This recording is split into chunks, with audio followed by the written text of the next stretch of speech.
you take any blame for inflation, Mr. President? Do I take any blame for inflation? No. Why not? Because it was already there when I got here, man. Remember what the economy was like when I got here? Jobs were hemorrhaging. Inflation was rising.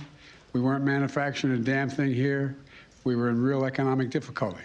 That's why I don't. No, that's not true. President Biden refusing to take any blame for inflation in the country. When Biden took office, as we all know, inflation was up 1.4%. 1.4% in January of 2021. It went all the way up to 9%. It is off of the highs right now, and the latest read, of course, is 6.5% in December. And we will get the latest CPI number, as you just heard, on February 14th. The Heritage Foundation is reporting that the average American household lost about $7,400 in annual income since Joe Biden's inauguration. Joining me right now is the Club for Growth President, David McIntosh. David, it's great to have you this morning. Welcome. Good morning. It's great to be with you.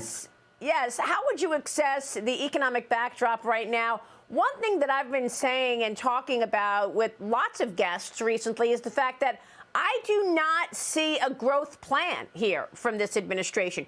Can you identify what the growth strategy is? Well, I actually think the problem with the Biden administration is they have plans to grow the government, but actually that will hurt the economy, continue with inflation pressure.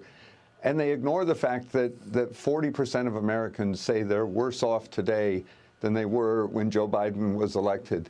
That's a huge number and shows deep dissatisfaction with his economic plan. I don't see any growth in his plans. I see bigger government. I see higher taxes they keep proposing, which will hurt growth. And in fact, the economy is growing almost in spite of the Biden administration. Yeah, that's right. And of course, partly it's all of this spending. We've seen $5 trillion plus borrowed just in the last 2 years. And a new poll finds that 4 in 10 Americans say that their financial situation has gotten worse under this president. House Speaker Kevin McCarthy and the president expected to discuss the debt ceiling again this week. And I spoke with the chairman of the House Ways and Means Committee yesterday, Jason Smith, on Sunday Morning Futures about this debate over defense spending and where to identify spending cuts. Here's Jason Smith. Watch. So what Speaker McCarthy's asking is to just go back to fiscal year 22 numbers. We can cut $100 billion of unobligated COVID money. There is so much waste out there, Maria. We don't have to look at defense. But you know what? We do need to look at everything, though, because there could be some waste in defense. We need to make sure that the funding in defense is actually going towards our military and our soldiers.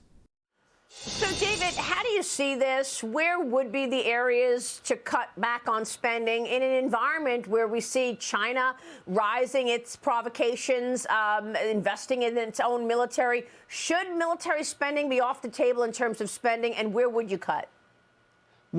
Jason's correct. There's a lot of things under military spending that really don't help the military. They're like welfare programs that they tucked into the defense because the Democrats knew Republicans would vote for him then. So he's going to take a microscope, look at it, get rid of things that don't really help us fight China.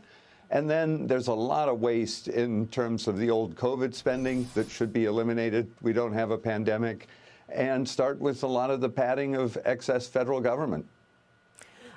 You were the head of the Club for Growth. David, let me get your take on specifically what this administration should do to trigger more growth in this economy. There is a real debate right now that we are going to see a recession, even though many people have walked back the worst fears. But still, we're seeing a weakening situation when you look at GDP. How do you get sparking growth?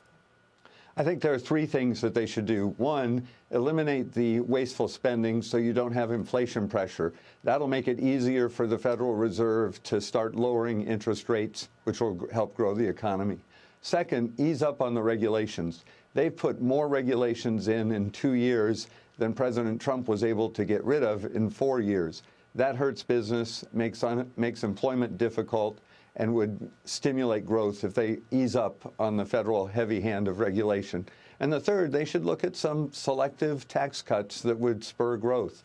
those that would incentivize American companies to build more plants here, to produce more in the United States, create more jobs.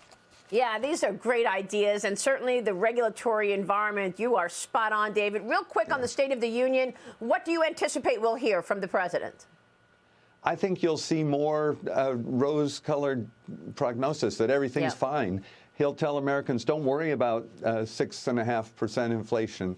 Everything bad happened before me, everything good now. And unfortunately, if you don't assess the truth of where we are, then you can't figure out a solution to how to make things better.